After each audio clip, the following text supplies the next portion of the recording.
This is the REG 256, California's Statement of Facts.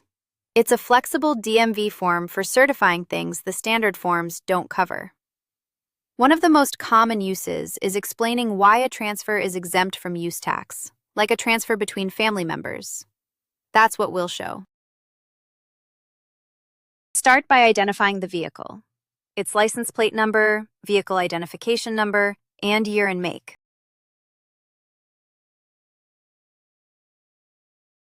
Then check the reason. A transfer between certain family members, a spouse, parent, child, grandparent, grandchild, or sibling is exempt from use tax. Enter the vehicle's current market value. Add the name and address where the new registration should be mailed.